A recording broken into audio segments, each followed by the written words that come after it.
subscribe now and press the bell icon. Never miss an update.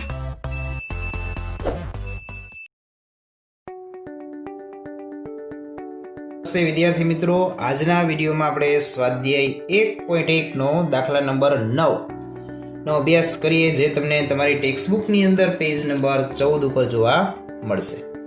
તો અહીંયા આપણે રકમની અંદર એવું કંઈ કીધું છે કે પ્રથમ 5 પ્રાકૃતિક સંખ્યાઓમાંથી યાદચ્છિક રીતના બે સંખ્યા પસંદ કરતા. કેટલી સંખ્યા કીધી આપણે? પ્રથમ 5. તો પ્રથમ 5 એટલે કઈ સંખ્યા આવશે? તો કે 1, 2, 3, 4 અને 5. હવે આ 5 અલગ અલગ જે સંખ્યાઓ છે તેમાંથી આપણે શું કરવાની છે? બે સંખ્યા પસંદ કરવાની છે. તો સૌ પ્રથમ આપણે એનો નિદર્શોકાસ u મેળવી લઈએ. તો 5 માંથી બે સંખ્યા પસંદ કરીએ છીએ તો નિદર્શોકાસના કેવા કેવા પરિણામો મળે? તો કે 1 સાથે બાકીના પરિણામો આપણે લઈએ. 1, 2, ત્યારબાદ 1, 3, 1, 4 અને 1, 5. હવે 1 ને આપણે છોડી દઈએ, 2 નો વારો લઈએ તો 2 સાથે આપણે 3 લઈએ. કોઈ પણ બે સંખ્યા પસંદ કરવાની છે ને. 2, 3, પછી 2, 4, પછી 2, 5. ત્યારબાદ હવે 3 નો વારો લઈએ તો 3, 4 અને 3, 5.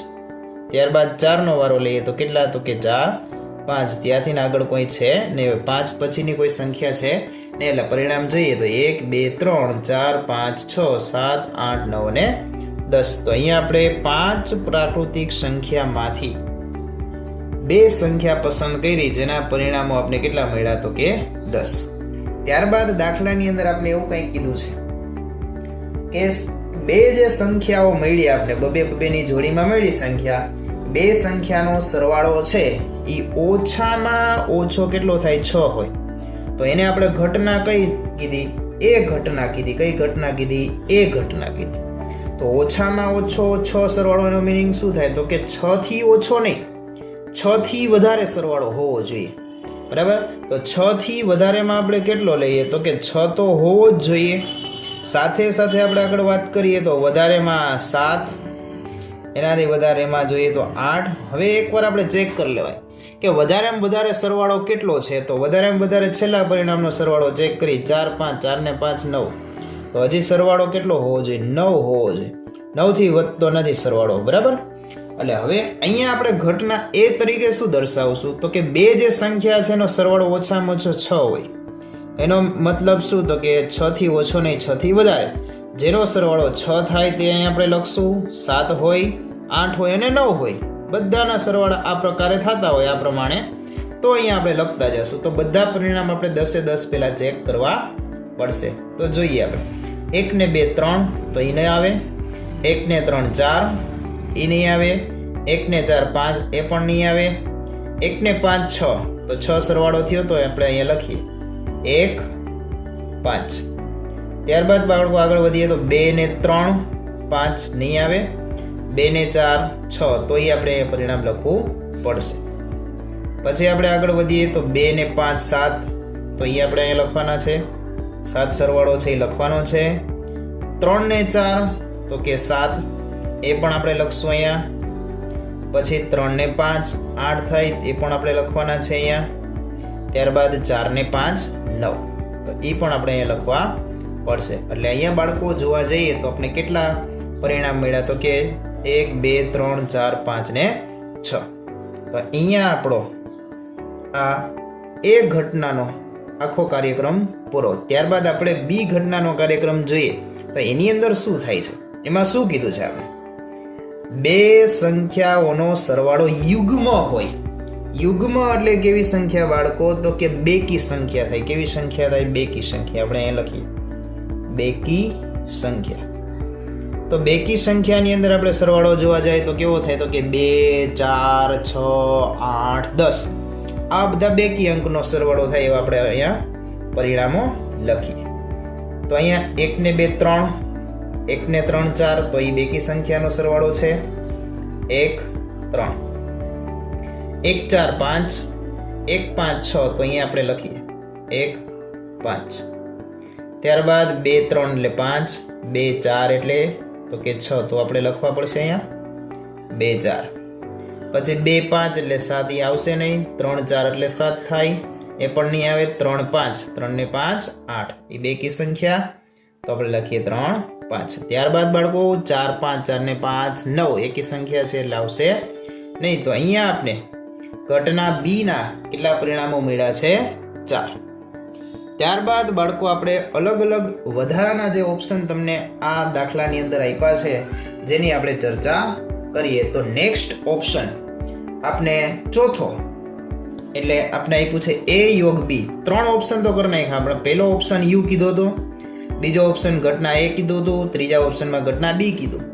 ચોથા ઓપ્શનમાં આગળ આપણે જોતા જઈએ તો એ યોગ બી.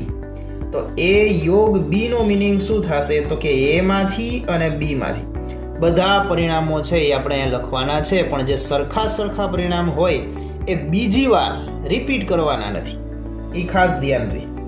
તો અહીંયા સૌપ્રથમ આપણે ઘટના એ ના પરિણામ લખી નાખીએ. પહેલા તો કયા? તો કે 1 5, પછી 2 4, ત્યારબાદ 2 5, ત્યારબાદ 3 4, ત્યારબાદ 3 5 અને 4 5.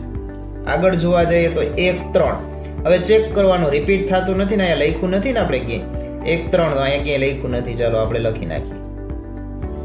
પછી આપણે જોવા જઈએ 1 5, તો અહીં આપણે લખી નાખ્યું છે, બીજી વાર નથી લખવું. 2 4, તો એકવાર આપણે લખી નાખ્યું છે, બીજી વાર લખવાનું નહીં.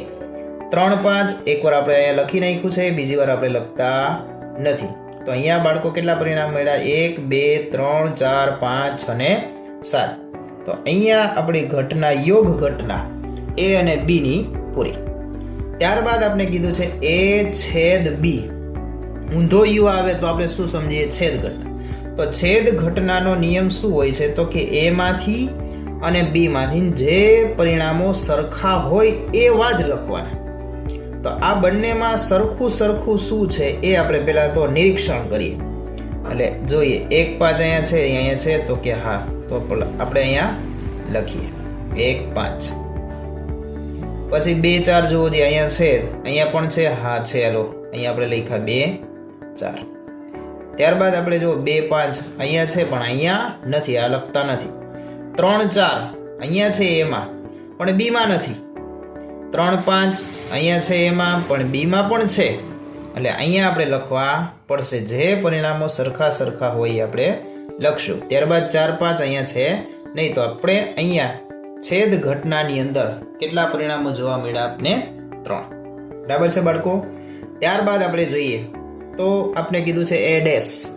એ ડેશ એટલે કઈ ઘટના થાય? તો કે પૂરક ઘટના થાય. કેવી ઘટના થાય? પૂરક ઘટના. તો પૂરક ઘટનાની આપણે વાત કરીએ તો આમાં આપણે શું કરવાનું? તો કે યુ ના જે પરિણામ છે તેમાંથી એ ના પરિણામ બાદ કરીને લખવાના. શું કરવાનું છે? આપણે યુ ના પરિણામ છે એમાંથી આપણે બાદ કરી દેવાના એ ના પરિણામ, બાકીના પરિણામ લખવાના. એટલે એને આપણે શું કહેશું? એ ડેશ. તો અહીંયા આપણે આ રીતના લખી શકીએ યુ માઇનસ એ. તો યુ ના પરિણામ કેટલા છે? તો કે અહીંયા આપણે જોયા હતા કેટલા? 10. અહીંયા તો કે 1 2 3 4 5 6. તો 6 પરિણામ એ નહીં લખી, બાકીના પરિણામ કેટલા વધ્યા? તો કે 4. કયા વધ્યા છે? તો અહીંયા ચેક કરતા જઈએ આપણે. તો અહીંયા પેલું પરિણામ છે એ કયું આવશે? તો કે 1 2.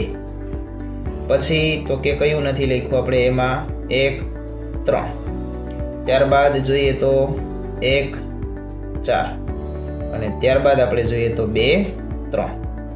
તો એ સિવાયના જે પરિણામો હોય ને યુ માં, એને આપણે કઈ ઘટના કહીએ? એ ડેશ, એટલે કે પૂરક ઘટના.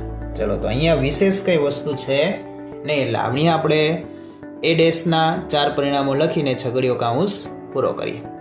ત્યારબાદ બાળકો જોઈએ તો અહીંયા આપણે કીધું છે એ તફાવત બી. તો એ તફાવત બી એટલે શું? તો કે એ માં જે પરિણામ હોય છે ને એ લખવાના છે, બી માં હોય ને એવા નહીં લખવાના.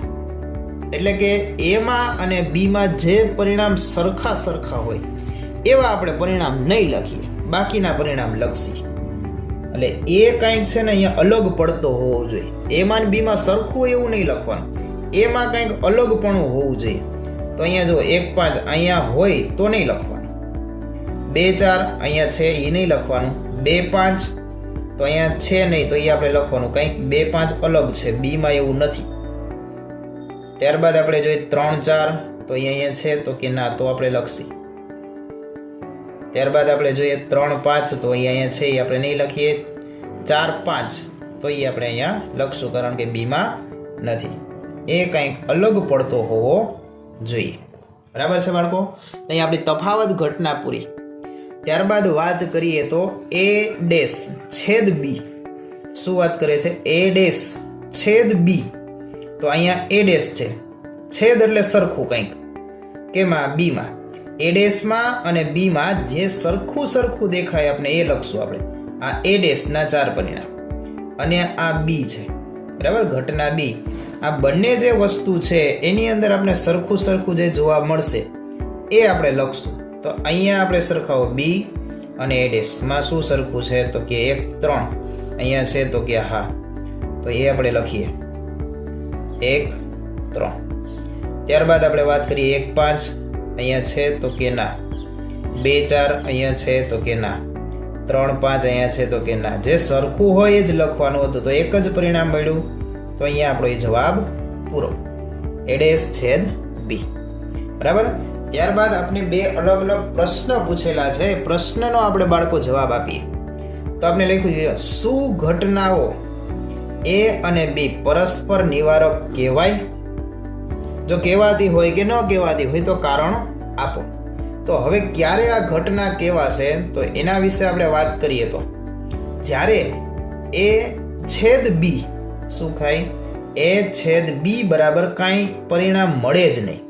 એટલે કે જ્યારે પણ એ છેદ બી બરાબર શું થતું હોય તો કે ખાલી ગણ થતું હોય તો આ ઘટના છે એ પરસ્પર નિવારક કહેવાય. તો અહીંયા તો એ છેદ બી બરાબર શું મળ્યા? પરિણામ. એટલે અહીંયા આપણે વિચારીએ તો આ પરસ્પર નિવારક ઘટના કહેવાશે નહીં. તો આપણે અહીંયા લખીએ કે આ ઘટના કહેવાશે નહીં. હવે આપણે એક કારણ આપીએ તો કારણમાં શું લખીએ તો કે અહીંયા એ છેદ બી બરાબર ખાલી ગણ થતું નથી, તેથી આ ઘટના છે એ શું થાય તો કે પરસ્પર નિવારક કહેવાતી નથી. બરાબર? જે આપણે અહીંયા લખ્યું કે કહેવાશે નહીં, પહેલો જવાબ શું કીધો? કહેવાશે. તો ક્વેશ્ચન માર્ક, અહીંયા આપણે લખ્યું કહેવાશે નહીં, પછી આપણે એનું શું આપી દીધું? કારણ. ત્યારબાદ આપણે આગળ કીધું છે કે આના નિદર્શ બિંદુઓની સંખ્યા જણાવો. તો નિદર્શ બિંદુ એટલે શું થાય તો કે યુના જે પરિણામ હોય ને એને નિદર્શ બિંદુ કહેવાય. તો યુના પરિણામ કેટલા મળ્યા તો આપણે અહીંયા તો કે 10 મળ્યા હતા. તો નિદર્શ બિંદુની સંખ્યામાં આપણે કેટલા લખી નાખવાના છે બાળકો? 10. તો અહીંયા આપણો સ્વાધ્યાય 1.1 નો દાખલા નંબર 9 પૂરો. ચલો બાળકો, આપણે સ્વાધ્યાય 1.1 નો જે 9મો દાખલો જોયો, ત્યારબાદ આપણે જોઈએ છીએ દાખલા નંબર 10, જે આપણે 15 નંબરના પેજ ઉપર આપેલો છે, કે જેની રકમ આપણે વાંચીએ તો એક ઓફિસની અંદર 3 સ્ત્રી અને 2 પુરુષ કર્મચારી નોકરી કરે છે. ઓફિસના કર્મચારીમાંથી એક કર્મચારીને આપણે યાદચ્છિક રીતે તાલીમ આપવા માટે પસંદ કરવામાં આવે છે. તો જો તાલીમ માટે પસંદગી પામેલ કર્મચારી સ્ત્રી હોય તો ઘટનાને આપણે શું કહીએ? એ ઘટના કહીએ. અને તે કર્મચારી પુરુષ હોય તો એ ઘટનાને આપણે શું કહીએ? બી ઘટના કહીએ. બરાબર? તો અહીંયા આપણે પેલા આટલું વાંચ્યું, ત્યારબાદ આપણે થોડુંક લખીએ. તો એક ઓફિસની અંદર શું થાય છે કે 3 સ્ત્રી અને 2 પુરુષ કર્મચારી નોકરી કરે છે. તો અહીંયા આપણે એના સંકેત આપીએ તો સ્ત્રી એટલે કે આપણે વુમેન લઈએ, અથવા તો તમે અહીંયા ફિમેલ પણ લઈ શકો. તો હું અહીંયા વુમેન લઉં છું તો કે પહેલી સ્ત્રીને આપણે શું કહીશું? W1.